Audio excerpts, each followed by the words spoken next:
Hi, everyone. Matt Bernier here, joined by DRF's national handicapper, Mike Watchmaker, taking a look at this Saturday's Weekend Warrior for March the 10th. You've got all sorts of racing all over coast to coast. 3-year-old preps for the Kentucky Derby, big older races for older horses, I should say. Let's start off with the big one out at Santa Anita. It's the Grade 1 Santa Anita Handicap, Mike, 1.25 miles. Maybe it's lost a little bit of its luster in recent years, but it's a competitive race. You like Accelerate.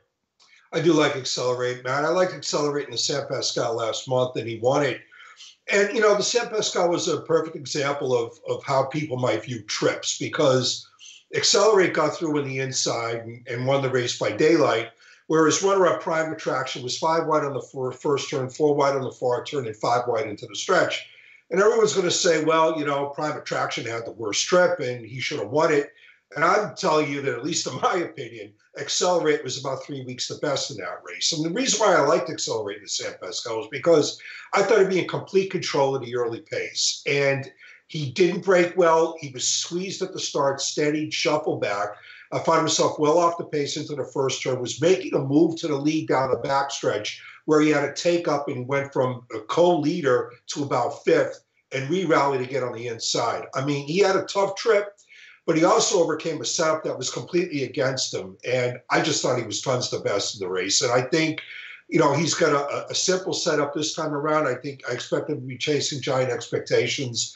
And in his current form, I think he can win right back. Aqueduct, the main event on Saturday, is the Gotham, but just prior to that in race number 9 for older horses, you've got the Grade 3 Tom Fool. You've got a field of 10. These are old hard hitters, maybe no superstars, but you've got honest sorts. Where'd you go? I like Favorite Tail in here. And, in 2015, he was close to a star. He was one of the best sprinters in the country. He finished a very good third in the Breeders' Cup Sprint. Of course, there's a lot of time passed between the 2015 Breeders' Cup Sprint and now. But Favorite Tail did run arguably his best race since that 2015 Breeders' Cup, 2 starts back when he won the Dave's Friend. And last time out, he dueled on the inside in the Fireplug Stakes at Laurel. Now, usually on most days, the rail at Laurel is like quicksand. Now, on the day of the Fireplug, it wasn't that bad, but still, generally speaking, I don't want to be inside of Laurel at any time, and I'm going to forgive Favorite Tail for losing that race as the chalk.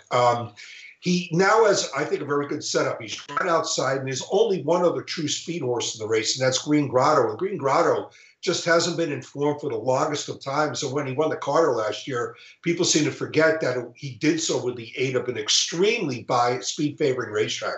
There was a profound speed bias that day. It was Memorial Day. So, I expect Favorite Tail to be chasing or being right with Green Grotto early. Green Grotto's not himself, and I look for Favorite Tail to go on and win this race.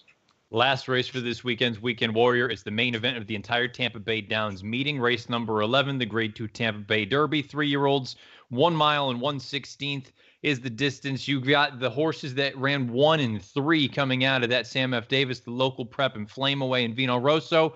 You like Vino Rosso? I do. Flame Away's not going to get the setup that he got in the Sam Davis. In the Sam Davis, he was able to control a very moderate early pace. Now you've got World of Trouble in this race. World of Trouble just won the Pasco. He's very fast, but he just won the Pasco sprint by the length of the stretch, and it just makes for a completely different pace scenario.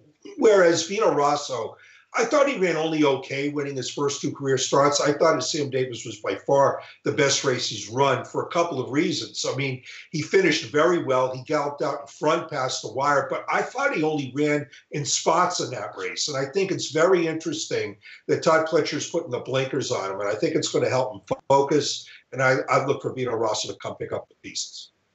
Tampa Bay Derby, one of 3 big stakes races and big preps for the 3-year-olds coming up this weekend. Mike, great stuff as always with the Weekend Warrior. You can go head on over to drf.com and find the full write-up for the Weekend Warrior. Best of luck as always. We'll talk again next week.